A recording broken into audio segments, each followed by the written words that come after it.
following program is brought to you in living color on NBC.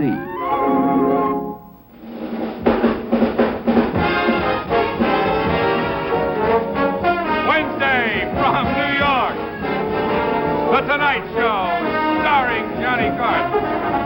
This is Ed McMahon along with Doc Severance of the NBC Orchestra, inviting you to join Johnny and his guests, Alan King, Raquel Welch, Pig Meat, here comes the Judge Markham, and Zena Hamilton.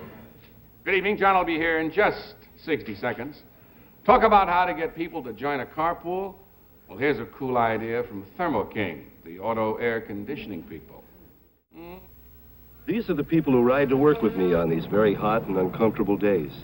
As you can see, it's cool inside my car. The doors are locked and the windows are rolled up. Hey, what's that under your dash? Oh, that's my new Thermo King auto air conditioner. Boy, is it cool. Air conditioning? Did he say air conditioning? Yeah, Thermo King air conditioning. Thermo King is made by the world leader in transport cooling. Cools faster and better. Harry! Harry, open up! Harry, hot, open up, Harry. And the real beauty of Thermo King air conditioning is you can take it out when you trade cars. Beautiful, Harry, let us in. And Thermo King has coast-to-coast service. Beautiful coast-to-coast service. Harry, open up, will you? We're melting. Oh, I'm sorry. I didn't realize it was so hot out there. Harry, you ought to Been waiting for so long. See your nearby Thermo King dealer for a one-day installation in any make or model. Thermo King. And now, here's Johnny.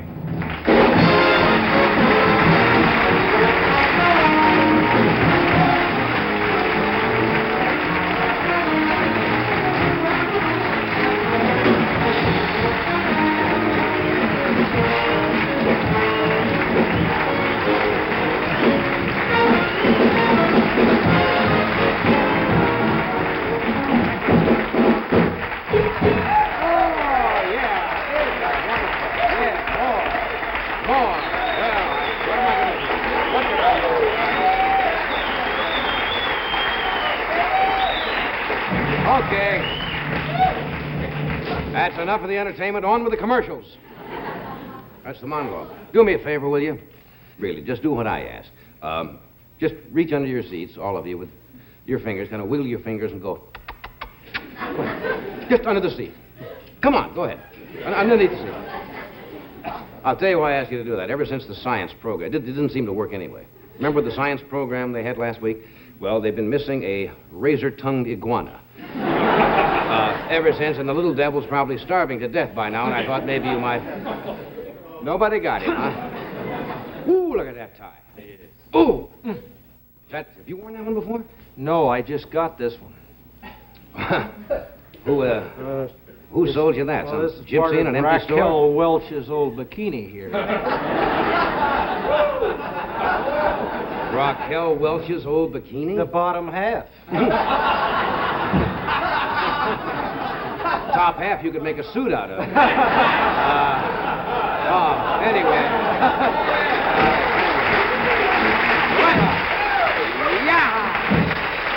Okay. Ed had an embarrassing incident this morning. He was going home very late this morning with a drink in one hand during his morning crawl.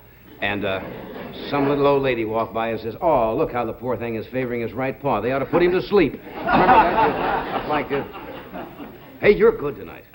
This makes up for last night. We had last night, I don't know what happened.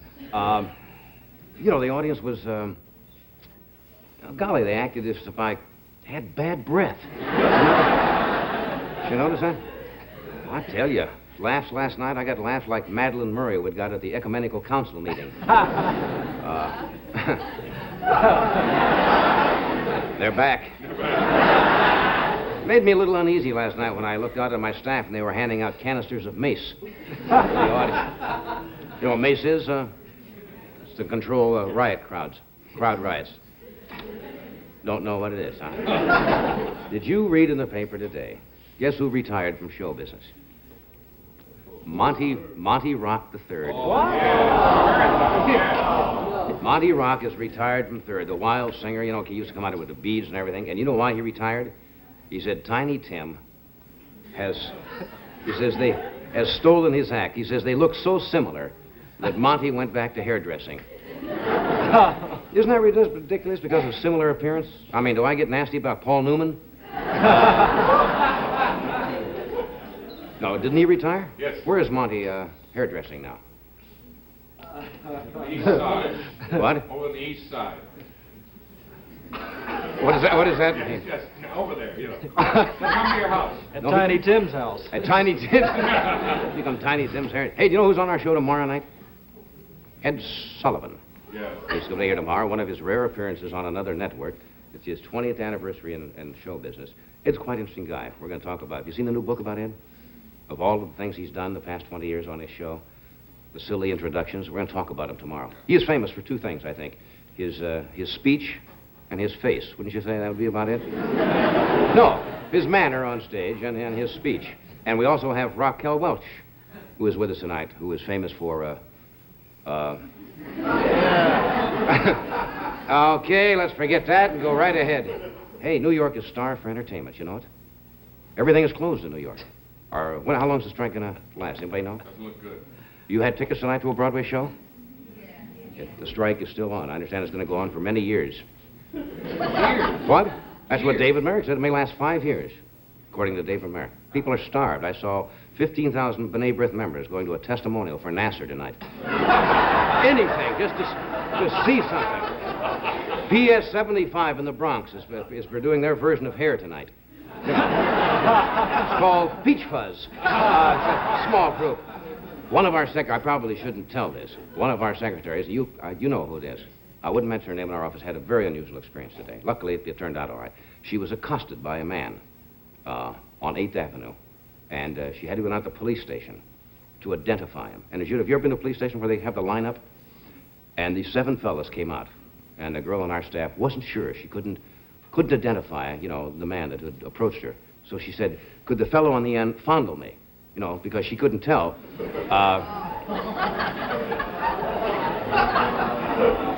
That's what she said, and they put her away. They're going to put me away and all of us away. Hey, I mentioned Raquel Welch is with us tonight. Pretty young lady. Oh, yes. Hmm? Yeah, yes, I do. I'll drink to that. Alan, you'll drink to that? You'll drink to a bayou. There's a tree. I'll drink to that. Alan King is with us.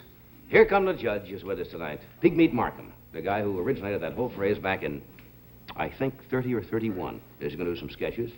And a lady by the name of Sina Hamilton, and something I know nothing about, but it sounds like the nuttiest thing I've ever heard of. We have a man with us tonight. What can I do? You know what this is about? He has a lie detector, what they call a polygraph, and he's going to hook it up to some plants.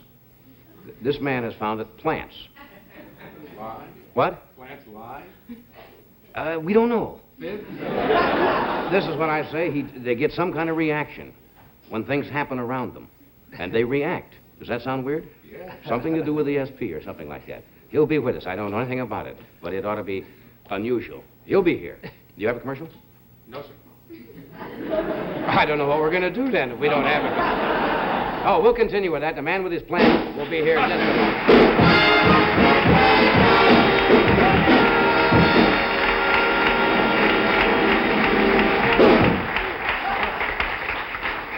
Thought it was empty. Got me with my all. Right now. And now a word about new concentrated oil. The grease breaker. Oh. This is a grease maker. Not much you can do about grease makers. But there is a remarkable way to break up the grease they leave behind. It's the grease breaker, concentrated oil. Watch. Greasy oil in wash water with a leading detergent and wash water with all. All breaks up grease like no other detergent can.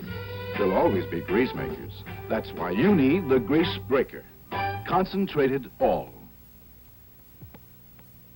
What's the best way to get rid of water spots on glassware? Strip them away with new dishwasher oil. New with built-in spot removers. You see, water spotting is caused by an invisible film. Droplets stick to it, dry into spots. But new dishwasher oil strips away this invisible film, to leave glassware, silver, everything sparkling clean and clean. New dishwasher all with built-in spot removers.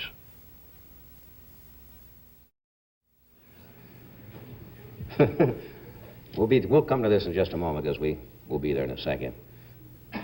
Wait do you see this? I want to see that. I haven't seen this yet. There's another team developing What's that? on the horizon. Rowan and Martin were the big hits of last year. Mm-hmm. It's a new team, Carson and McMahon. I understand that Joanne was working with you today. All day today on Snap Judgment? That's taped for sometime in August, but we're on Match Game this week. We're together. Oh, Match Game? Yeah. But I she's thought working... she was on your show. Well, she is taping. That's for the future. Ah. We tape ahead. That's right. Yeah. You're up through August. Through August, yes. Ah. Isn't that nice to know that? Was she any good? The first day, she was extraordinary. Then she started to go downhill. I understand that she got clobbered. Today, Don Meredith is a partner, and... he's a quarterback for the Dallas Cowboys, right? Yeah, and great guy, by the way. Charming Yes, guy. he is. And she just couldn't win. She couldn't do it right. And it's not a question, it's a thing of ESPing into your partner, and just couldn't get it. He beat her 4 games in a row. Well, she'll be crying tonight. Yes. Remember when I was on your show, all the money I won for those contestants? You didn't win 1 game. Lady of New Jersey, I thought was going to kill me. A nice housewife in New Yeah. Jersey. He didn't win. He's not trying. Yeah. You know? Yeah. Luckily, I grabbed the pencil Got from her no hand, money and for she'd have gone right into No it. money for the Timmy. You know? She went home, wiped out. All right. Folks, there must be something to this. This was in a Saturday Evening Post of, where's the date on this? In March. About a gentleman by the name of Mr. Cleve Baxter, who's a polygraph expert and is the founder of the Baxter Research Foundation, which is a nonprofit organization here in New York. And now what this has to do is pretty weird. It says Mr. Baxter reports that he can cause wild excitement in a plant, measurable on a lie detector by sometimes just thinking nasty thoughts about the plant, sometimes by threatening it, or just thinking about violent things, that the plant reacts, and it's measurable on a polygraph. That defies believability. Well, that's what we thought. But we're going to find out if it works. Mr. Baxter's brought his plant here. I don't know if it's an ordinary plant, but we'll find out. So we're going to try to duplicate. He found this one day in his office, I understand. He was sitting, let's see, let me read what I can. He was in his office, and he decided to treat the plant like it was a human being. And the plant reacted. And Mr. Baxter drinks heavily. No, he doesn't. I just made that up. Let's go over and meet Mr. Cleve Baxter. Would you say hello?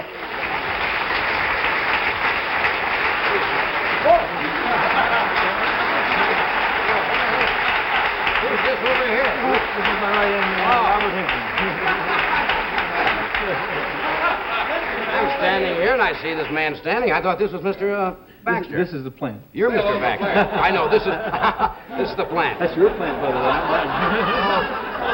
Who is this? You're Mr. Baxter. Yes, I am. Who is this gentleman? This is Mr. Henson, my Hi, associate. Mr. Henson. Were you there that great day? No, sir. I come in a little late. All righty. But you heard all about it, didn't you? Heard all about it. You notice We that hadn't meeting? met. That's why I didn't know Mr. Baxter when I walked out. It's the best way. And now, is this our plant? That's your plant. It's not mine. All right. Well, we don't want any loaded plants. It's- Now, what are we really going to... Now, this is, what, the polygraph machine, Yes, this right? is a standard polygraph machine, or otherwise known as a lie detector. The blood pressure section, the breathing section, and the psychogalvanic reflex section, which is the only one that we're using as far as the plant is concerned. Now, you have one of the little petals of this plant clamped, Attached, just be kind. attached. Now, what did you really try to find out? If you can stimulate a plant? Well, actually, on February 2nd, 1960, well, let's see, this was back 2 years, that would be 66. I was interested in how long it took water to go from the root area of the plant up into the leaf area. And I thought if I would hook the psychogalvanic reflex section of the polygraph on either side of the leaf, that as the water arrived and the leaf became more moist, I should get a trending of the pen in an upward direction, because it was a better conductor. Actually, it did something quite different. I got some gyrations somewhat similar to the ones here, and pretty soon they started to make some meaning that started us off in 2 years of rather interesting research. This is not really to us, it's no gimmick at all. It's quite a serious study. We're a research foundation, and we're doing our proofs by scientific methodology strictly. In other words, this is more to acquaint people with a new look as far as research is concerned, and a back-to-nature approach, I think. What is that measuring now? What does all that mean? Programmed stress, I'm afraid, and probably me. What do you mean? Well, the up and down of the pen is when the plant is showing excitation. Now that, as we've found out over a 2-year period of time, and this, again, anything that we're talking of here is not meant to be a proof as such, only a trend, only a projection of what is coming about. How do you excite a plant? What, do you show it a naked picture of a hollyhock? We might try that. The plant calmed down on that, so I'm afraid it isn't attracted to a hollyhock. But actually, any stress in the area is picked up by the plant. In other words, if there is a stressful situation anywhere in the immediate area, and even 50, 100 feet away, it became rather apparent to us after a short period of study that at the moment we thought of doing some harm, if we did intend to do some harm to the plant, at that split second, we got excitation even though we were nowhere near the plant except perhaps within eye view. Can we try this? Surely. I'm sure there are a number of things we can do to get a little more programmed stress around here. Now, Mr. Henson, my associate, who has really contributed greatly toward the research by actually tending shop while I'm off on this excursion, taking my workload as well as his, and also helped me on the proof experiments that we're writing up now for publication in Scientific Journal, will stand somewhat back from the adjustments so that no one will have a feeling that we're sort of riding the controls or doing anything as far as twisting knobs are concerned, and only if the pen does hit the extreme at the top or the bottom will he step up and do an adjustment, such as I'll do now. For instance, you notice the pen went downward, and or if it's at the bottom, upward like that, or in a change in sensitivity, and then he'll step back, and only when required. Even though he knows when this change is required, I'll mention it for him to come in and do so. That way. What are we going to do to the plant? Well, what would you like to do to the plant? We have a number of things we can do to threaten its well-being. So, you got a pair of scissors here. Yes. Now, do you mean if I threaten this plant with a pair of scissors like I'm going to cut it, the plant is going to react? Well, if you really mean to hurt the plant, if you really intend to, I think quite well it will.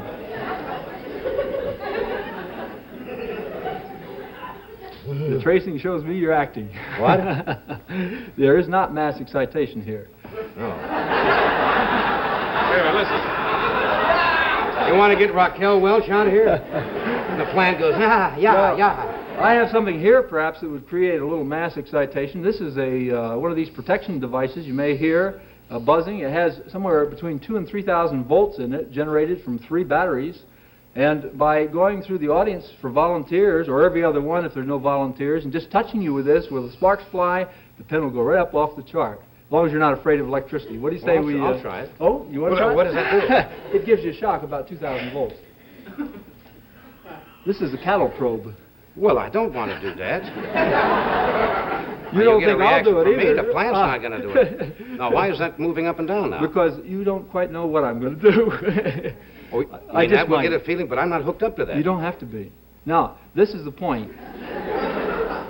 What we found out and are able to pursue in our research is, well, in fact, in our research experiments, we actually program stress at one end of the laboratory by having some small brine shrimp that we dump into simmering water, all by a programmer. In other words, we're not even in the office. Now, see, that's going way up there. Does well, that mean anything? I'm talking about the demise of brine shrimp, and I hate to interpret this. I would rather let anyone draw their own conclusions. But when we talk about killing off cell life, Bob, you want to come in and do your job here? You have to bring this down again. This thing went right off the top of the chart. Because we're talking about death?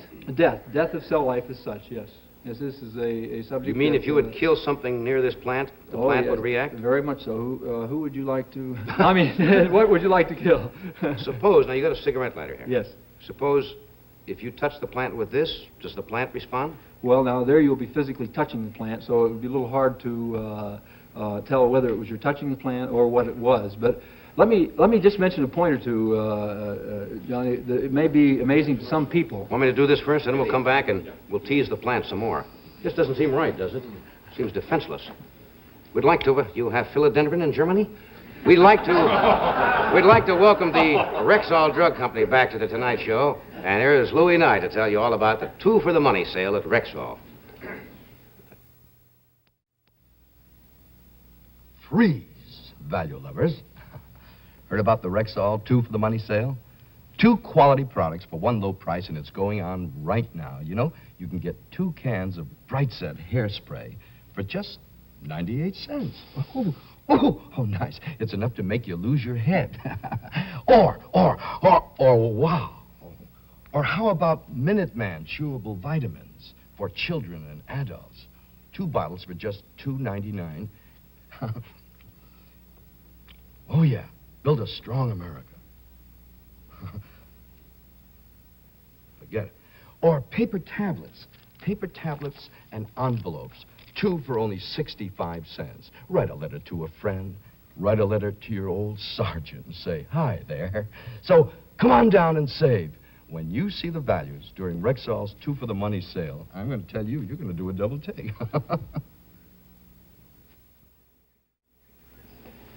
None of this has been proved yet. Is that right? Nothing. This would be considered an observation by scientific methodology. In other words... Incidentally, we have this dial hooked up, which is in parallel, I guess, with the machine here, so it'll give you a reading. If something happens, when it swings to the right, Johnny, that is an arousal or excitation. It's the same as the pen going upward here. Now, if I cut that plant... Yes. Will that do something? Let's see. That's your plant. I'm not familiar with. Ooh.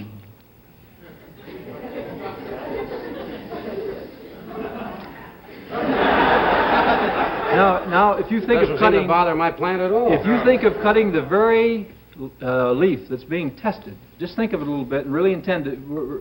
Give it a chance to really know you mean it and see what happens. Now, just not quite yet, but really count on doing it and burning it also, if you'd like, with a lighter. You might as well torture it nice. There she goes. Which you just said, to torture the plant and the thing went up. What is this? What you're trying to find out these things for what reason? Well, actually, the people who have the so-called green thumb, we found a very logical explanation for it. Mm. A person who has a green thumb actually... Don't they say people who talk to plants, they grow better? I've read that before. This, to my satisfaction, and again, we can publish material I think that will support this, is absolutely with foundation. And those people who are talking to their plants should keep right on talking. Talk to your plants. Mm-hmm. Come on, plant. Go, baby. Come on, baby. Come on. You can make it. Love you, sweetheart. Yeah, right to the top, baby. Go. Grow. Now, we don't do anything to the plant. You can see you don't mean it. All right, now, if I reach over here and do something to that leaf. All right, you think of doing something to the leaf, like burning the leaf right between the plates. That is the only one that really will respond to your threats. It's just hard to believe, isn't it?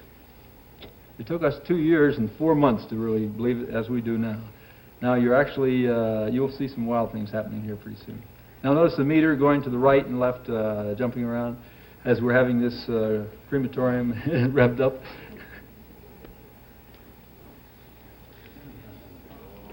Here we go. I feel terrible. Yeah. Try this end here. Actually, you'll see some things. This plant could be somebody's mother. This could be some mother's plant, too. Oops, my lighter went out. All right, now, one point, actually, as we have approached our research, we find... There we go. You're a mean man. Why didn't that stop? This thing will test for 2 and 3 days now without... You can take the plant right out of here. Doesn't matter. And still working on that leaf? Now, the amazing part is that we find that the same characteristics that are present in the plant cells are present in human cells. In other words, we can take scrapings from the roof of a mouth and put it in between the plates, and they have the same ESP characteristics, so-called. You think it's like electrical energy or something? Well, it's a type of energy we've not been able to shield out. We've tried every way, lead and so forth, to do it. That's kind of wild. It's very wild. I thank you for being here. You're welcome. Thank you.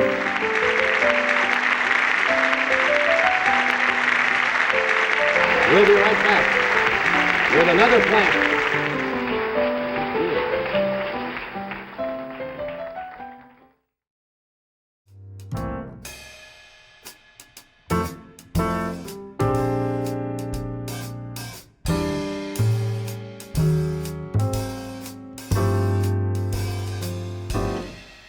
I'm not sure I understand all of that, do you? No. But it was in the Saturday Evening Post. They say, what does it all mean? They don't really know. I don't know about that. What do you think? Well, really, what do you think? I didn't see anything that was anything different there. I didn't see anything that the needle was moving all the time. That's what I can't understand. The needle seemed to be moving before we did anything to the plant, back and forth, unless you can interpret those readings. But I guess that's what you're supposed to do. Might mean something to another plant.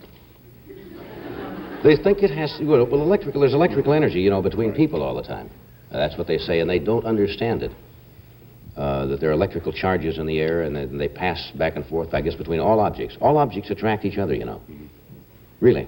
I mean, you attract this pencil. This pencil attracts the ashtray. It attracts this to a certain degree. Everything attracts. So maybe there's something to that. I remember that from physics. Yes. Which really doesn't help, does it? No, but everything attracts everything else. Who's your next guest? Who's your next guest? Raquel Welch. Oh, I attract there. Yes, you know, and there I can feel it. I can tell it. No, we have Raquel Welch with us tonight. We have Alan King.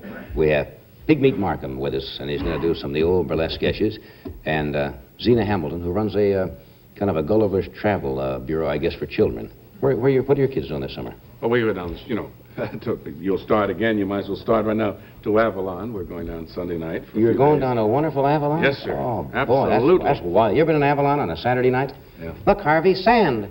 No, Avalon. I'm going to start getting mail from Avalon. Yeah. I kid them. No, it's a nice. Didn't they make me an honorary citizen of They Avalon did. last You year? were voted an honorary citizen, and there was a special letter to follow. We'll take a little break here, and then we'll be right back. And Raquel Welch will come right out here on our stage.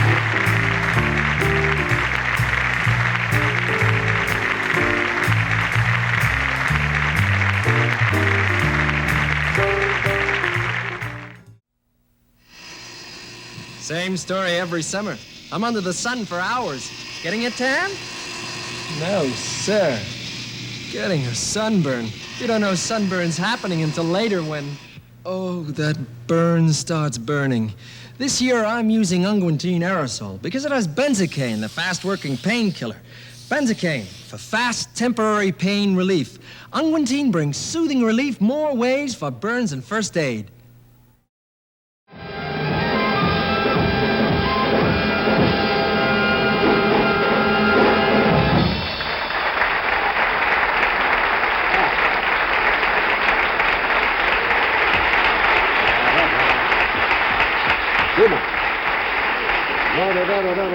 Let's see now. I've got to sell something here. That looks about right, doesn't it? Next time you have a party and you serve chips and dips. I remember that act. He used to work the palace. Chips and dips. Here's how to get the spots off the carpet. Right, Ed? That's right. Chips You reach for Tex-Size K2R, the world's first spot lifter. It takes more spots or more materials than anything. Watch this. You spray Tex-Size K2R on the spot, let it dry completely. Now watch it lift the spot clean out. Remove the dry powder, and the spot goes with it. And K2R never leaves a ring. Well, this is it, the spot remover that works on clothing, too. Upholstery, even wallpaper. Tex-Size K2R, the spray can or the tube, lifts the spot clean out, never leaves a ring. Now a short story, about a little boy with problems.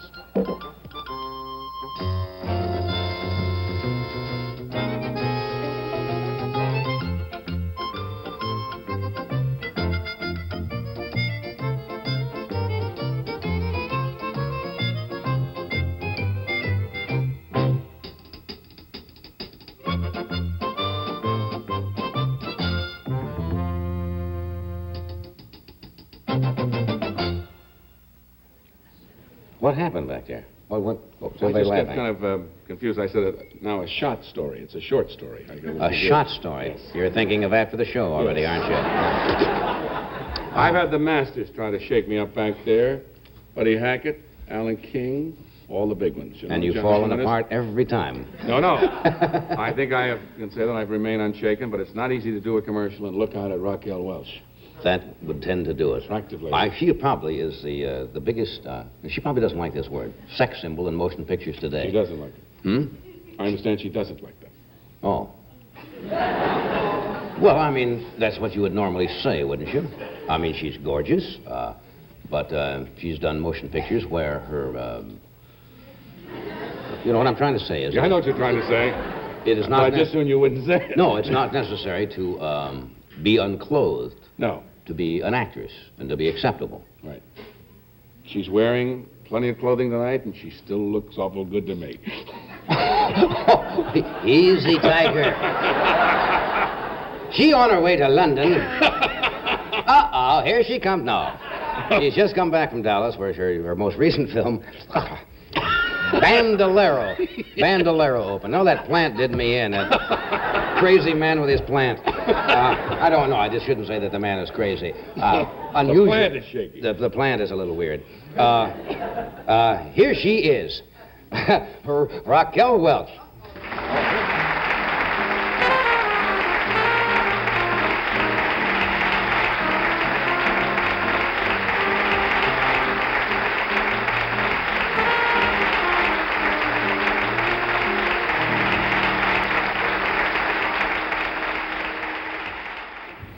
You look like you're entered in the cheer whiteness test. This dress is much whiter than dress B. Remember those?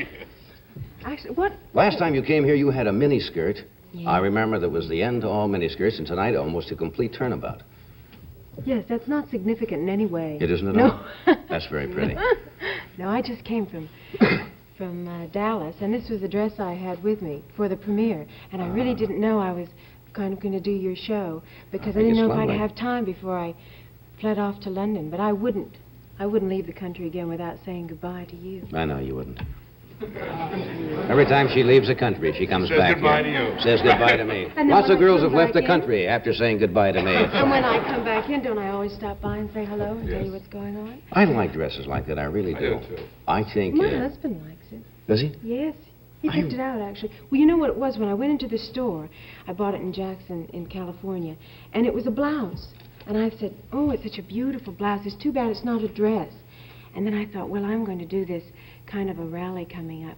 How about a long dress instead of just a short dress? That would be really marvelous. That's very pretty. So they made it long for me. Did you hear the introduction I made of you? And Yes, Ed I said you did. wouldn't like it. And maybe you don't. Well, I like sex, but I... Well... They always put that symbol. They always put that symbol on somebody who becomes successful in pictures. The new sex goddess or sex symbol. Does it rankle you a little bit?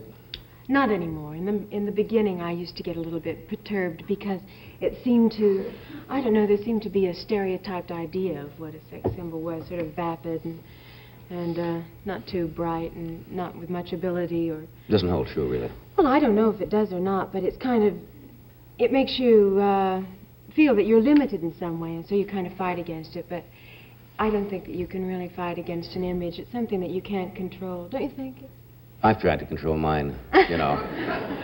You said once, I think, and when we talked together, that you didn't want to start to be known just as, you know, doing layouts, because you were in Playboy once. Doing which? Yeah, you know, doing pictures with, doing what? What was that? I missed that.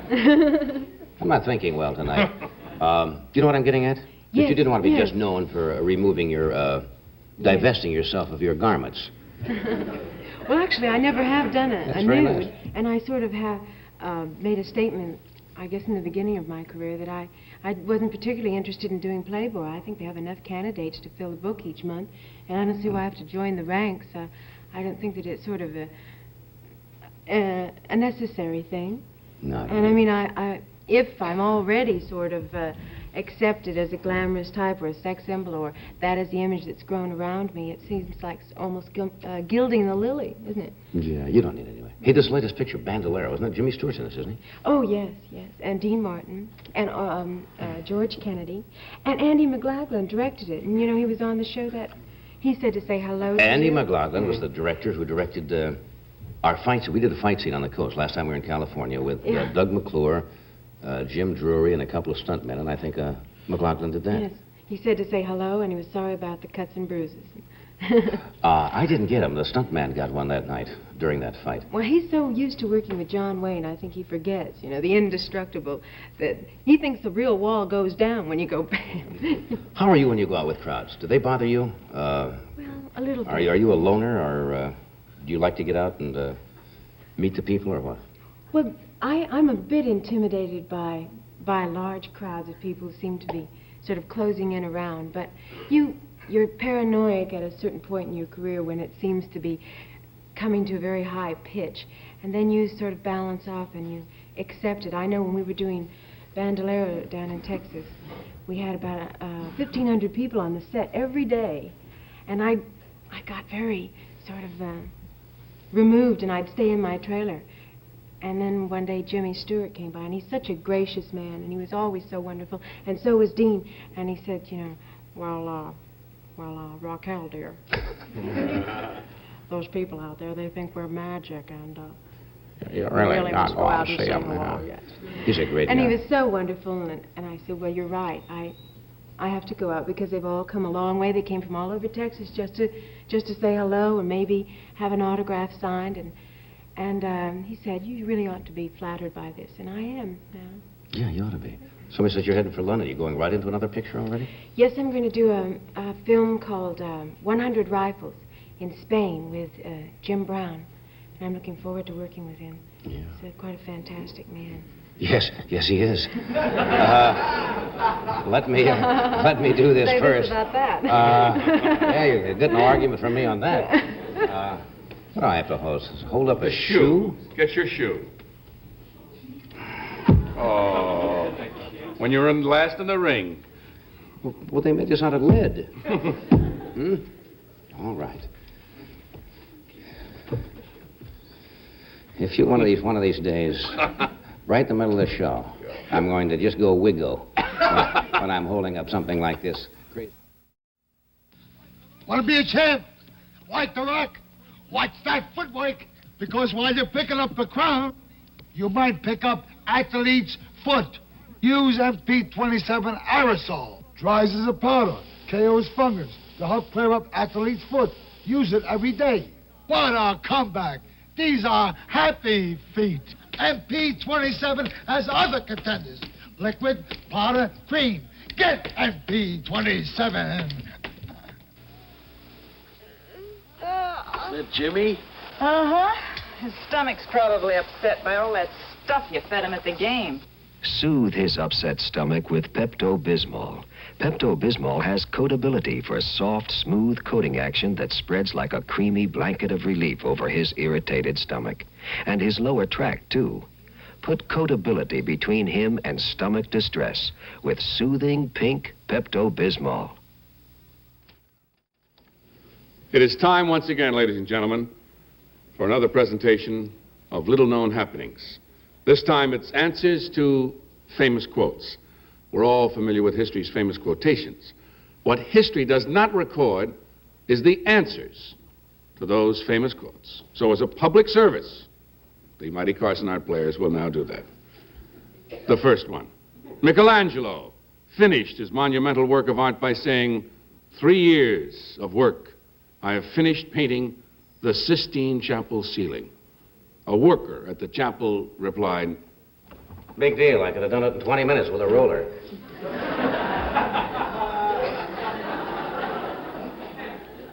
It is written that when Lot experienced his wife's transformation, he said, my wife is a pillar of salt. A friend replied, My wife ain't too big a trill either, you know.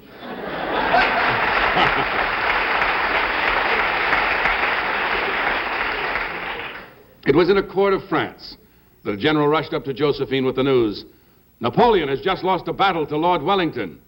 To this news, Josephine replied, That's a coincidence. I just lost a battle to his second lieutenant. Henry Stanley searched Africa for Dr. Livingston. Upon meeting him, he said, Dr. Livingston, I presume. Dr. Livingston answered, Yes, take 2 aspirin and call me in the morning.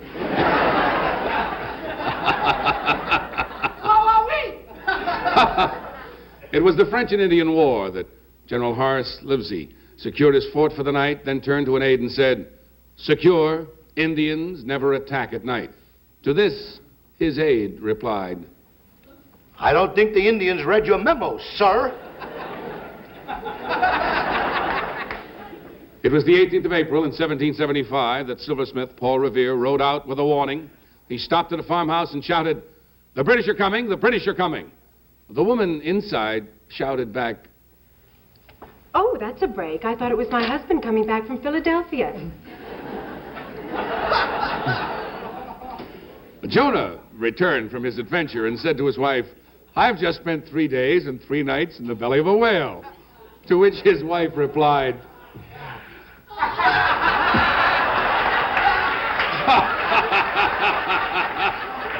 Go ahead, say it, I dare you. Go ahead, say it. Go ahead, say it. I won't say it. To which his wife replied, What kind of a cockamamie story is that? I want a divorce.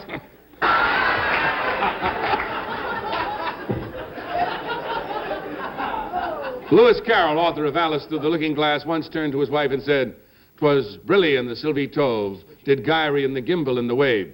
His wife replied, I didn't know you were Jewish, Louis.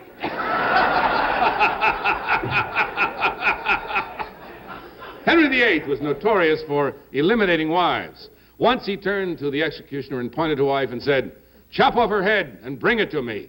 His wife replied, Okay, Henry, but you're throwing away the best part.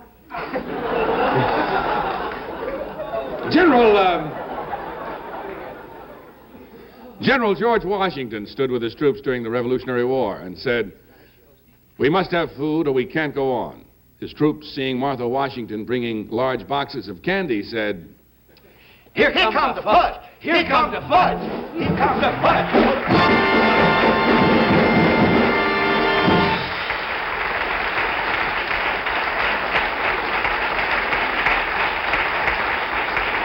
Right?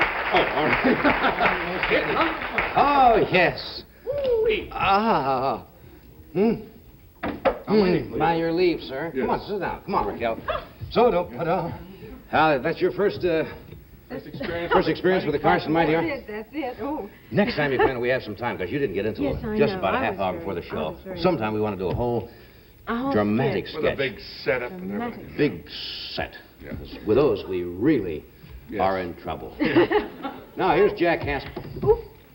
Here's Jack Haskell to show you how to barbecue steaks without increasing your meat budget.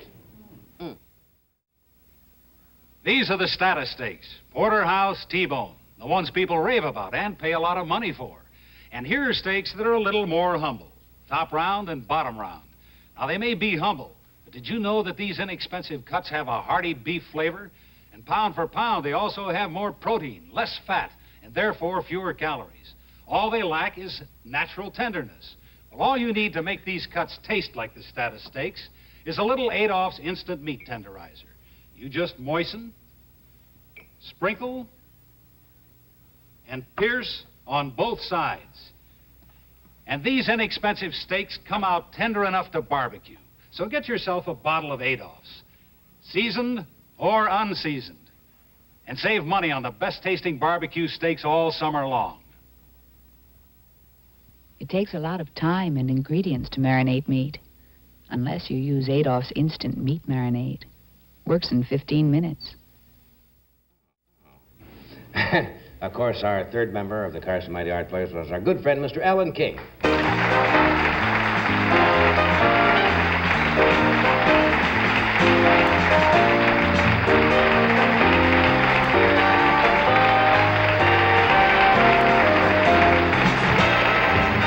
Welcome back. Thanks, Ziggy. Remember that song? That was just about the time we were in high school. That Angels was the Sing. biggest song, Ziggy Elman and the Angels Sing. Benny Goodman, yeah. Yep. Yeah, that was Goodman, wasn't it? Yeah. I wasn't able to be at your son's bar mitzvah on Saturday. You weren't? No.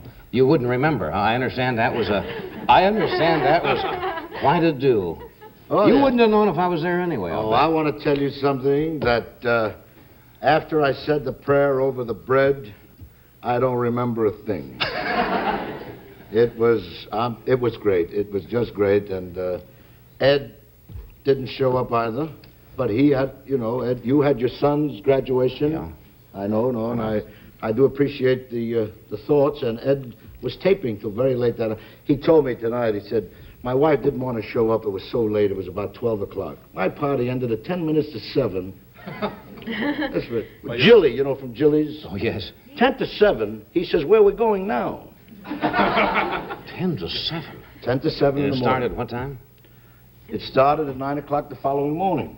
It was like a Polish wedding. Went on and on. Oh, yeah, it was beautiful. It was just great, and it's... For the people who may not know, and there are probably people who do not know exactly what a bar mitzvah is, explain it to the people who are not of the Jewish faith or don't really know what it consists of. It's a milestone, though, in a youngster's life, isn't it? Well, those of you who may not be descendants of the tribes, well, if really be serious for a moment, I think that the bar mitzvah has gotten out of hand. I mean, you know, these parties, my wife, she invited everybody, including Loeb and Leopold was there. I think, and, oh, yeah. She just wanted names. Well, originally it was just a family affair with a... Well, it's not even a family affair. What nobody seems to realize anymore is that a bar mitzvah in the Jewish faith is probably the holiest moment in a boy's life. Because, I mean, birth and marriage is something else. But at the age of 13, according to about almost 4,000 years of tradition, this is the point in a boy's life when he is ready to step forward and accept his responsibilities in the community, in the society. And it's a very holy thing, and it's a beautiful ceremony. The confirmation, actually. Right.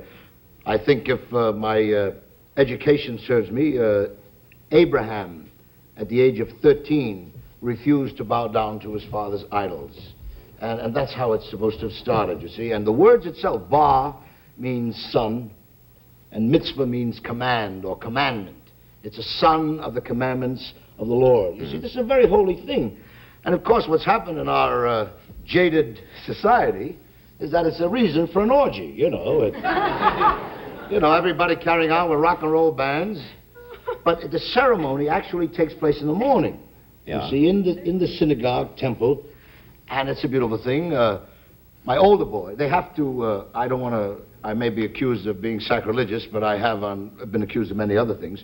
And what it is it's this, for years, you see, a young boy starts religious school. I would say, I started at the age of 6 because I came from a very Orthodox family. Mm-hmm. And my grandfather was a holy man, and we were raised in this tradition. And of course, I've seen it change, but I decided that my older boy, who's now 17, that he would start religious school at about 7. But then the psychologists and everybody say, oh, he has too much on his mind, you know. And so what they really do is they get you into a position where you just learn that one prayer, you see? And that's the big thing. It's almost a performance, you see? And my older boy, we got him in for 3 years to learn this, it's called the Haftorah. It's a beautiful, holy thing. This is what the boy recites. He sings this chant. And we had him in school for about 2 years. It's just, the thing takes about 3 minutes. You know, really, 4 minutes. And after 2 years in the religious school, I get a call from the chief rabbi. See, because in my community, we got a chief rabbi, and then we got a executive vice rabbi, you know. We don't have too many good Jews, but we got a lot of rabbis here. Oh, yeah. We got 11 temples where I live. You know. Oh, yeah. We got one with hats, one without hats. We have one come as you are. They have their Friday night services on Tuesday afternoon. You know. They sit around and read Mad magazine, you know. But I make fun of it because I genuinely care about this thing, and I've seen it distorted. And so after 2 years, the rabbi calls us in, and he says, Mr. King, he said, your boy does not know the Haftorah. Been there 2 years? 2 years. But he knew every lyric that the Beatles ever recorded, you know. I says, well, how could he not know it, you know? And my wife panics right away. What are we going to do, you know? I says, you'll give him the money, let him run away to Connecticut and get bar mitzvahed. I mean, what do I know what we're going to do? The rabbi will make the decision, you see. Rabbi told us he thought it would be advisable that for the last year we got a private tutor. Just to get him ready for to get him ready for this 4-minute thing, you see. I'm not making light of a thing, but it gets out of hand, you see. So I said, well, he says 3 days a week, a couple of hours a night. So we got a young rabbi from the community, Rabbi Chuck. Rabbi Chuck. Well, that's the model. Did you ever hear of a Rabbi Chuck? No, no. He came in tennis shoes and a Volkswagen.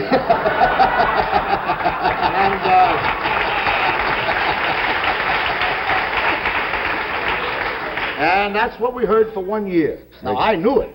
See, I knew it. And when the rabbi wasn't there, we had it on a tape recorder. We had it written phonetically on the bathroom mirror. We lived with it for 1 year. Now, and this is, you're always, this is true. Okay, I didn't say anything. Because you're always putting me on that everything I say is not true. It really happened, huh? It really happened. What I like. Came the glorious moment. The moment when the ceremony takes place. And 500 people filled the temple. Because when I sent the invitations out, I said, if you don't come to the temple in the morning, don't come to the party at night. I don't need no freeloading booze, I want you to enjoy it with me, which is really where the ceremony and the joyous occasion takes place. Now, there were 3 boys being bar mitzvah that morning. It's according to the birth date, you see. There could be 6, you see. Now, first kid got up there. Now, this is 4 years ago. First kid got up there. He weighed about 210, 13 years old, about 6'2". You never saw anything like this. And he knew what he was there for because he sang out, this kid. And it was, you could hear a pin drop. The father sitting next, tears filled his eyes, It was a beautiful moment. Then the next kid got up there, and this, with an English mod, with the vents cut up to his armpits, with a hair like a fungus infection, This is the way a kid was going to be bar mitzvah, you see. And it was good. It was good. A little variation it was here, but, Little tempo. Oh, yeah. Tempo. And then the old man got up and said, one more time.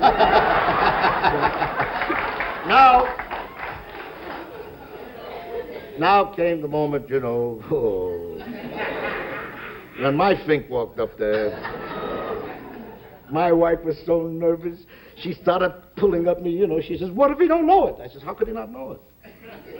Rabbi Chuck and Rabbi Chuck. Rabbi Chuck. My maid knew the Haftorah. In fact, I had her standing by in a blue suit, see? If my kid would have blown one line, I was going to throw her right in there. Somebody from my house was going to be bar mitzvah that month. But I make light of it, but they all rise to the occasion. And he came off? And they all do. And my son Andy, past Saturday, was absolutely marvelous. I was very proud of him. That's funny. Very proud of him. Well, that's a big step for a youngster, I'm sure. 'Cause one of my sons just graduated from high school, and I went out. And I was looking at the film today because I did something I'd wanted to do. He happened to be the valedictorian of his class, and he gave the valedictory address. So I filmed it without letting him know, sound on film. With a camera way away. I wasn't even doing it. And I saw it today, and, he'll like that maybe in 20 or 25 years when his kids go into school, and he'll say, well, here's what your father said on his high school graduation. It'd be a nice thing. Well, you're not allowed to bring cameras into the synagogue, so we took pictures of the party. So my boy, when he gets 25 years, he'll look at all his father's drunken friends laying on the ground. Couldn't see Jilly looking for the door. Yeah, where are we going now? That'll be a tender moment. This is Uncle Jilly. Hi, Galamanga. We'll take a quick break, and we're coming right back. 25 years.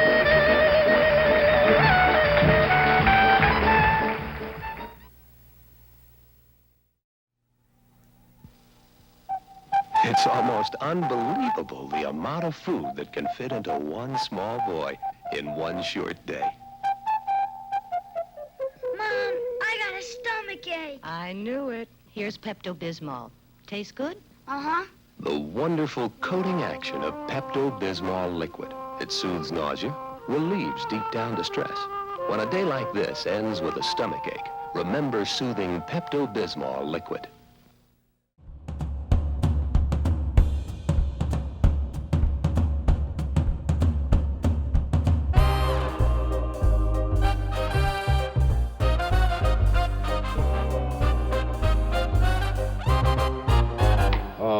Raquel, I know you have to leave because you're catching a plane to go to London. You're going to be at London by 10 o'clock tomorrow morning? Yes, I am.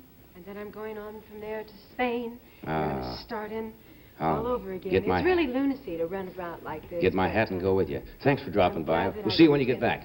Okay.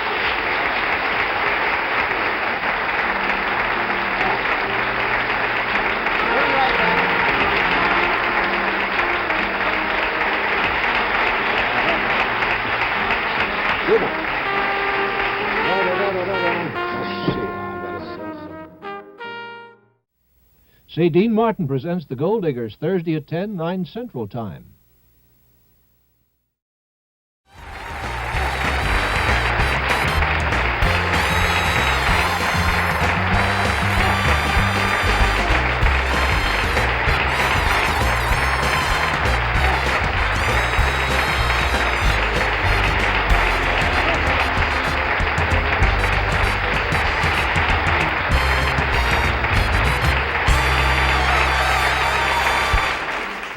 He's too much, right? That whole band. Do you know Doc's lips are registered with the police department as a lethal weapon? Huh? I didn't know that till the other day. Talk about how to get people... Harmonica. How about that? Yes, John Wayne's harmonica. Talk about people to join a carpool. It's a cool idea from Thermo King, the auto. These are the people who ride to work with me on these very hot and uncomfortable days. As you can see, it's cool inside my car. The doors are locked and the windows are rolled up. Hey, what's that under your dash? Oh, that's my new Thermo King auto air conditioner. Boy, is it cool. Air conditioning? Did he say air conditioning? Yeah, Thermo King air conditioning. Thermo King is made by the world leader in transport cooling. Cools faster and better. Harry! Harry, open up! Harry, hot, open up. Harry. And the real beauty of Thermo King air conditioning is you can take it out when you trade cars. Beautiful, Harry. Let us in. And Thermo King has coast-to-coast service. Beautiful coast-to-coast service. Harry, open up, will you? We're melting. Oh, I'm sorry. I didn't realize it was so hot out there. Harry, you ought to Been waiting for so long. See your nearby Thermo King dealer for a one-day installation in any make or model. Thermo King.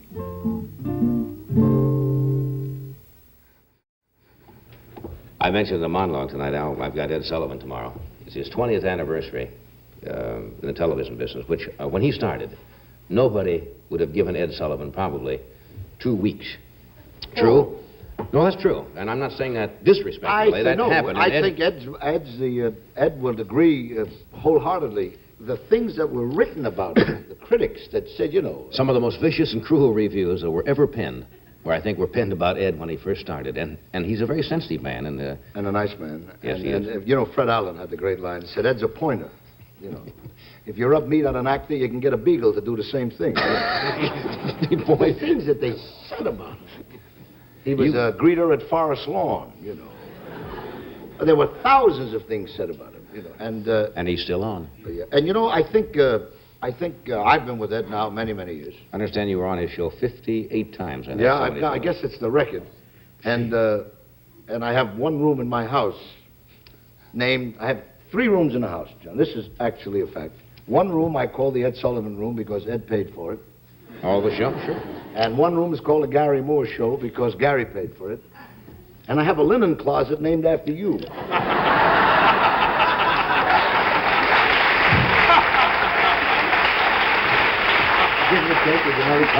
Wait him out. Waited it out. Well, we can't afford those big salaries. I appreciate it. Listen, linen's important, you know. Small, nice closet. Especially when guests come just to look at the bed. Don't look like you're laying on a wadding, you know. But, Ed, the things that have happened, there's a book, I'm sure Ed's going to There's a new book out we're going to talk about tomorrow night. Yeah, it's called, what is it? Always on Sunday. Always on Sunday. And Ed is the most, you said, sensitive man. And I've been on the show for the years. Every time I want to do something, and I start out to be serious, but I'm the only one that knows where I'm going. And Ed, being as an emotional as he is, he'll stand there, like, well, when they named the theater, they named the CBS Theater after him on Broadway, the Ed Sullivan Theater. I was on the show that night. And before I left the stage, I said, ladies and gentlemen, if I could just have a moment to say that Ed, you know, I brought him over. And he's serious, you see. He thinks I'm going to make one of them big pictures, you see, about him. And I said, to think that a man has been immortalized in his lifetime.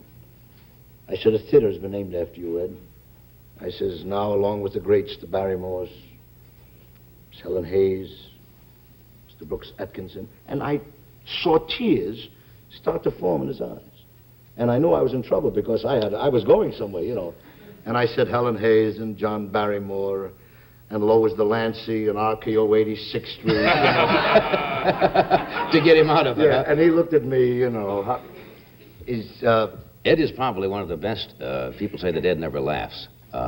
You know, the general people, the public doesn't see Ed, the great stone face and so forth. When Ed is in an audience, especially in a nightclub, right? He is probably the biggest laugher I have ever seen in my life. He absolutely falls out of his chair. Well, with his, I mean, he's one of these. Some of the audience thinks we're ribbing. No, we're not ribbing. The Ed Sullivan testimony, then the Friars gave Ed the Man of the Year award. You were the Toastmaster. Yes. And you remember when you started your monologue about the acts, about the famous acts? I'm going to talk about him tomorrow night. Yeah, I don't want to take away from Ed, but And you know he's a silent laugher kind of thing. You know, he goes... And the tears start rolling down his eyes. But I think the best thing about Ed, and the fact that he's been able to laugh at it himself, are some of the mistakes that this man has made. I mean... He has done things on the stage... Nobody's ever done. ...that are unbelievable, and he has to laugh at them himself. Oh, his son-in-law, Bob Precht, is the producer of the show. Bob got sick one afternoon. We rehearsal. Bob was running a fever. Sent him home. And he had a Japanese act on the show. 3 girls that couldn't speak a word of English, but he wanted to do a bit with them. And I was there, and I'm always ribbing Ed all the time. I always said, Ed, I'm busy. Will you don't bother me? You know, I always push him around. He loved that. You know. I said, I'll call you when I need you, you know. And he goes into his he falls down. So he says they had an interpreter, and he said to him, I want him to say in English, really big shoe. You know. So for about 7 hours, they had the interpreter, had him in the corner saying, really big shoe, really big shoe, like a parrot. You see, and the 3 Japanese girls say, really big shoe. Not having the slightest idea. No, they didn't know what they were saying. And Ed, the cue was, Ed was going to say to them, how do you like the Ed Sullivan Show? And they were going to say, really big shoe. That was going to bring down a house. Well, that afternoon, Bob Precht, the producer, his son-in-law, becomes ill, and they send him home. And now they're on the air live. And you got 3 Japanese girls, can't speak one word of English, don't understand a thing, you know. And it's time for the bit. And I says to them, my son-in-law, Bob Precht, is ill. He's having a conversation with him. He forgot, you know, he's got a million things on his mind, 40 acts. You know, he's always got a sweaty acrobat and a smelly bear waiting backstage. You know. And busy all the time, busy. And he forgets, and he starts talking to them. And I'm standing in the wings, I'm falling on the floor.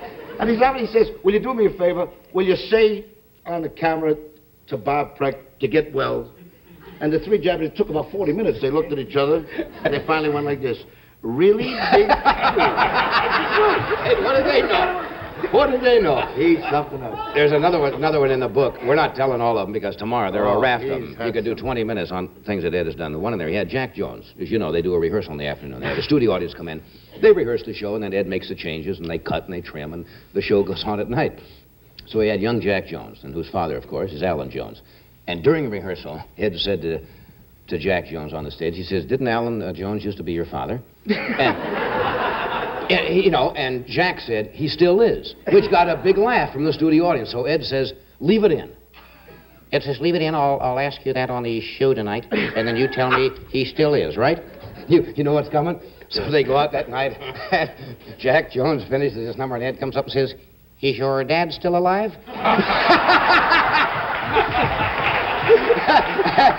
And Jack Jones goes, You know, Ed's probably watching tonight. Well, your dad's still alive? He had Dolores Gray. Oh, did you hear about Dolores? Oh, yeah, give him that one. This is it. Forget it. He's wrong. You think the book, they could write out volumes of money. But I think that's the marvelous thing about Ed, that the fact that he does do these things, that there's a certain unprofessionalism about it. Audience identifies with it, you know, because here's a guy who's really a newspaperman, who conducts a show as a newspaperman. They ask me, what is the success of the Sullivan Show? It's the fact that he conducts it as a newspaper. He scoops everybody. Before anybody had the Beatles, before anybody had Elvis Presley, before anybody had the Singing Nuns, Ed's in a plane with Sylvia, boom, he's in Moscow, he's anywhere. And you see, he beats everybody to the punch, and that's his success. Ed's never taken any, claim that he was a professional performer, you see. But he has said things. Now, Dolores Gray was in Desperate Rides Again on Broadway. And the show was in its declining days. I mean, they were having a rough time. And Dolores is a lovely star. And they decided in order to hype out a show, you take a bow from the audience, get a little publicity. Dolores Gray said, I was on a show. He said, ladies and gentlemen, he said, starving on Broadway.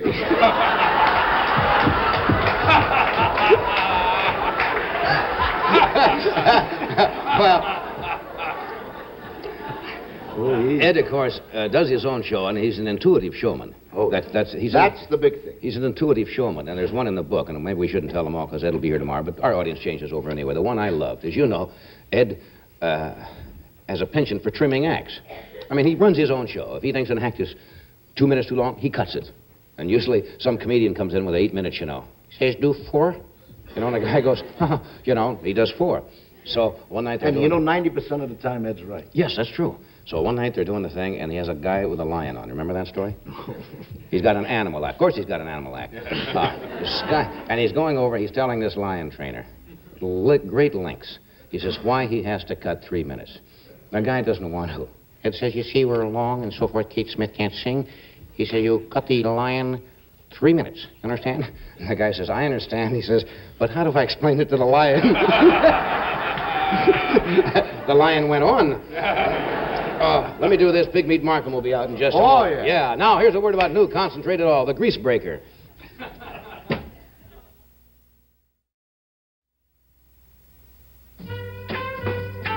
This is a grease maker. Not much you can do about grease makers. But there is a remarkable way to break up the grease they leave behind. It's the grease breaker, concentrated oil. Watch. Greasy oil in wash water with a leading detergent and wash water with all. All breaks up grease like no other detergent can. There'll always be grease makers. That's why you need the grease breaker, concentrated oil. What's the best way to get rid of water spots on glassware? Strip them away.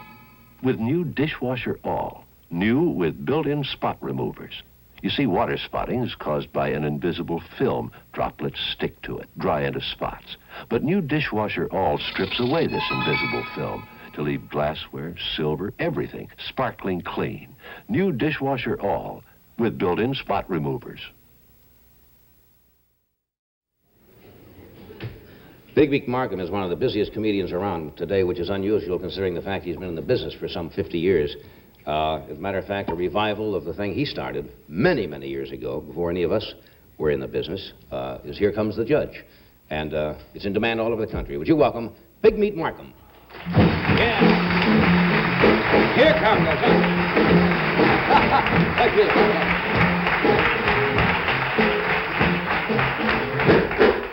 Out. Hit it, boy.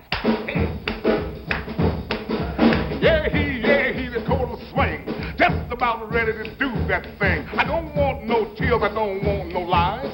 Above all, I don't want no alibis.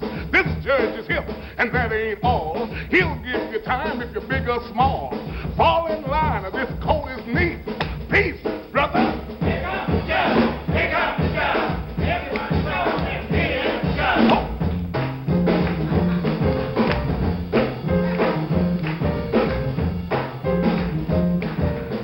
Everybody, pardon this. I'm going to Paris to stop this war.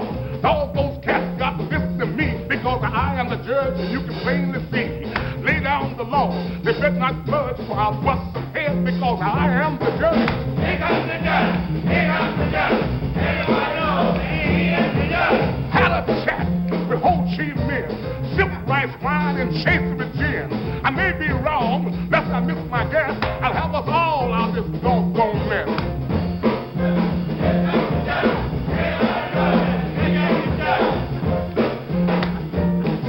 I sent a cable to Bob and Mac. Told them boys I was coming back. Sat right down with Rocky Nick and teach them some of these people tricks. Here comes the judge. Here comes the judge. Everybody knows he is the judge. Now come November election time, you vote your way and I vote mine. Case of a tie, the money's all spent. Vote for me, I'm your president. Here comes the judge. Here comes the judge. Everybody knows he is the judge.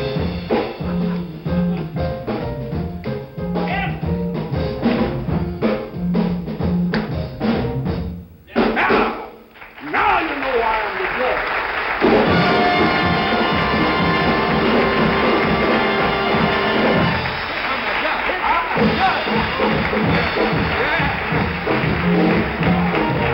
Here come the judge. Yeah. Here come the judge. Yeah, is the tired judge. Yeah, tired judge. Yeah, getting a little old for that one. Ah, come on. You really been in it for 50 years, right? Oh, I came in this business in 1918. How does it feel to have a piece of business going around today that you originally... I said earlier, I thought it was around 1931, right? No, I started this thing around 1928. 28? Yeah. And this is the scene that broke in the situation coming in television with Ed Sullivan in 1947. That's right. Marlo Lewis was saying the first time that sketch was done on television... That's right. ...was in 40... It had just started, I guess. Wasn't that the first year? First year in the business. How do you feel now that they're using it all over the country? Well, this thing took off very good for me. I'm very proud. The way they got about 4 records out on it. And I got one that's really doing very good. Real good, huh? Yes, indeed. And we record an album of Here Come the Judge, too, and it's doing very good. What were you doing? You were vaudeville, but what else? You've done other things besides vaudeville. I've been in every branch of this business, from the carnivals to medicine shows, circuses, television, radio. You name it, I've been on it. You did radio for a while, didn't you? Yes, I was with Andrew's sisters for 1 year in California. A show called NK to the Bar Ranch. Gabby Hayes was the ranch foreman, and I was the cook. Gabby Hayes? Alamo. Oh, Gabby Hayes, still going. We came into Paramount here in New York and stayed longer than any other show I've been in the Paramount Theater, though. 10 consecutive weeks. Is that right? In the Paramount Theater, yeah. Broke all records. Do you ever regret the fact now of being born, say, a little earlier, because now the black comedians are doing so well and being, Doing very, very well. Doing very well. I'm proud to say that I was around to see it. I remember the time where we had Stephen Fetchit and Lou Leslie had Florence Mills. Right. Those were the two. Then come Bill Robinson. Right. And Ethel Waters. And then later on come Rochester. Eddie Anderson. And then Lena Horne. And all of a sudden it just broke out. Now the field is full of us. Everywhere you look, we're all over the place now. I understand you got 22 shots coming up on Rowan Martin's Laughing. Yeah, starting next year. And I got 6 shots coming from Ed Sullivan. Hey, that's great. So the judge look like he's going to have a pretty good year coming up. Pretty good schedule, huh? Telling you. Yeah, Al. John, I just wanted to say that in the early 30s, at the Apollo Theater, when I first started doing amateur shows and I wanted to be a comedian, someone once said to me, "Have you ever seen Pigmeat Markham?" And I said, "No." They says, "Well, if you want to be a comedian, you go up to the Harlem to Apollo Theater," and he knows it, all the kids, all the young comics, everybody. We used to come up there twice a week. That's right. A minimum of twice a week, and watch the judge. Watch the sketches. Somebody's got to do something. Somebody wants some time to do. I ain't going to do it. I ain't going to do it. I got a lot of time to give. Yeah, that is. How's the job? What's really nice in those days, though, I can remember now, on a Saturday night, if you didn't get to the Apollo Theater early, you couldn't get a seat. And some of the guys would come along and bring their secretaries with the shorthand typewriters. Take down the stuff. And partner, they got a lot. Well, that's the way guys in the vaudeville used to get Well, I was back. a young man in those days. I was doing a lot of writing and working much better than I do now because I can't think as fast as I could when I was young. So I never paid it any attention. The boys come up and get what they want, carry on away. It didn't make me no difference. Didn't care? Oh, no. I had too much of it myself. Bigby's going to do a couple of the, I guess, basic blackout burlesque sketches in a moment for great pieces of business. We'll do this first, and we'll be right back. We'd like to welcome the Rexall Drug Company back to the Tonight Show. Now here's Louis Nye to tell you all about the 2 for the Money sale at Rexall. Freeze, value lovers. Heard about the Rexall 2 for the Money sale? 2 quality products for 1 low price, and it's going on right now. You know, you can get 2 cans of Bright Set hairspray for just 98 cents. Oh, nice. It's enough to make you lose your head. Or wow. Or how about Minuteman chewable vitamins for children and adults? 2 bottles for just $2.99. Oh, yeah. Build a strong America. Forget it. Or paper tablets and envelopes. 2 for only 65 cents. Write a letter to a friend. write a letter to your old sergeant and say, hi there. So come on down and save. When you see the values during Rexall's 2 for the Money sale, I'm going to tell you, you're going to do a double take. Now, here's an example of one of the, when I say old sketches, but this is basic type of comedy that most comedy routines kind of come out of, right? That's right. So you all set? Okay. Okay. Sealsy boy, Sealsy boy, Sealsy boy. Piggy, piggy, piggy. Oh, boy, I went to the racetrack today and couldn't do no wrong. Sure enough. Every horse I bet on come in first. No. Won a suit satchel full of money. No, you didn't. Boy, you ain't never seen this much money in all your life. Sure enough. Look at the money I won to the racetrack. Look at that, look at that, look at that. Good gracious, look at the money my friend got. I be doggone. Don't put your hand in there. Don't do that. Don't never put your hand in my bag. Don't never put your hand in my bag. Don't let nobody do that. Ain't I'm your friend? Ain't you who? Ain't I'm your friend? Ain't you my friend? Yeah. Are you in the bag? No. Well, you ain't my friend. All my friends are right in here. Look at them, boy. Let me show you something. You ain't never seen this kind of money, boy. $100. Don't put your hand on money. Don't do that. Don't touch my money. All right? Man. Don't put your hand on my money. That's all I ask you don't do.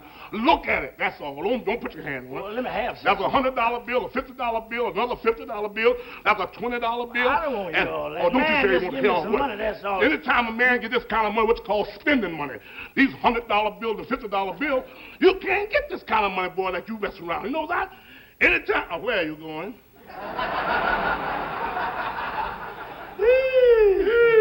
You dropped something. Big pardon? You dropped something. I know it. Don't you want me to pick it up? Did you drop something? No. Well, don't pick up nothing then.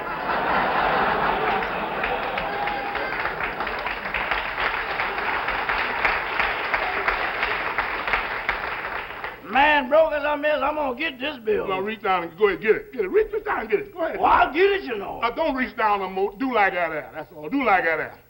Do like that there one more time. Go ahead, do like that. If I do like that, what you gonna do? All of your natural life will leave you walking around just like that there. That was walking.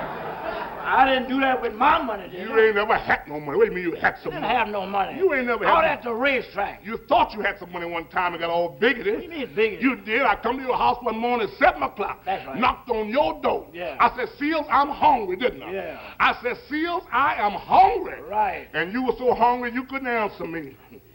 I didn't say that on the racetrack. What racetrack you talking followed me all over the track. Yeah? Say, Seals, loan me something. Loan you what? Loan me something. I got a good thing. Yeah? I got a good thing. Yeah? Loan me 20. Oh, man. What you did I me, do? What you did I loaned me do? $20 I at the run my racetrack. hand in my pocket and give you a $20 bill. You did? Yeah. Yeah, the $20 bill back. Now Give you me got my your money. You got your money. Now, Don't go ask for nothing no more. Don't worry, I got a suit satchel full of money. I ain't gonna never get broke no more. Wait a minute. What do you mean, wait a minute? Don't jive me. What you mean, jive you? I give you a $20 bill. And I paid you back with a $20 bill. Boy, free school, you ought to go to day school, night school, and reform school. What do you mean by that? That's a $5 bill. That's a $20 bill I give to you. That's a $20 bill and I can prove. Give me this money. You know what's wrong with you? What's wrong? You ain't seen money in so long, you done forgot how money look. That's where your trouble is. That's a $20 bill and I can prove it to you. Prove it. What's that right corner right there? 5. What's that down there? 5. What's that over there? 5. What's that right there? 5. 4 5s of what? 20. You got your money. What you lying about?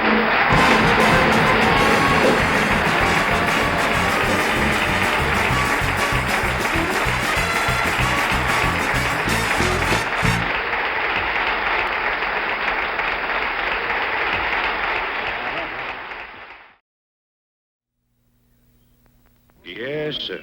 When we have all the kinfolks in for a barbecue, we barbecue big. Generally a whole side of beef. And of course we make our own special barbecue sauce. And lots of it. Use about 20 pounds of brown sugar, 3 or 4 quarts of vinegar, a couple dozen cans of tomato sauce, and about 25 bottles of A1. Recipe's right on the label. Mighty fine sauce for chicken or spare ribs, too. A1 basic barbecue sauce. That very special day demands a very special touch. The bright, light touch of Lancers. Lancers Rosé. The shimmering, bubbling, slightly bewitching wine that goes with any mood and any food, anytime. Lancers Rosé, America's largest selling imported table wine. Incidentally, we import it in a crock, so you won't mistake it for champagne.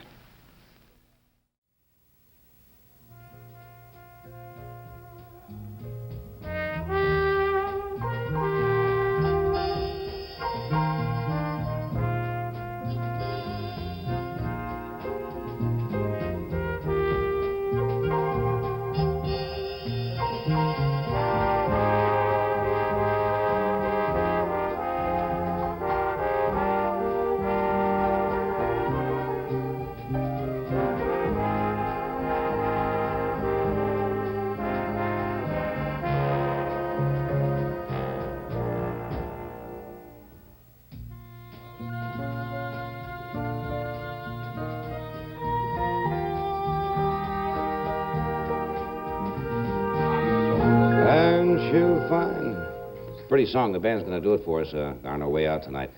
Next time you come back, you got to do the Blackboard thing and a couple of those other classic I'd sketches. be very happy to do it with you. Great to have you here. Very nice. Thank you very kindly. Cena Hamilton, who was supposed to be with us, will be with us later in the week or the first part of next week because we got a little tight tonight. Al, where are you heading from here? Oh, I'm going to just go out and play a couple of tents, one-nighters, you know, for Lee Goober and Shirley Gross, you know, around the country. In the round?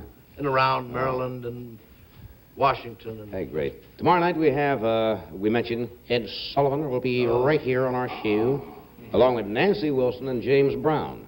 So it ought to be a really big one. We're going to go out. The band has got a great arrangement of Jimmy Webb's song By the Time I Get to Phoenix. So we'll just say goodnight on that note and let the band take it from here. Listen to this.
Program was pre-recorded.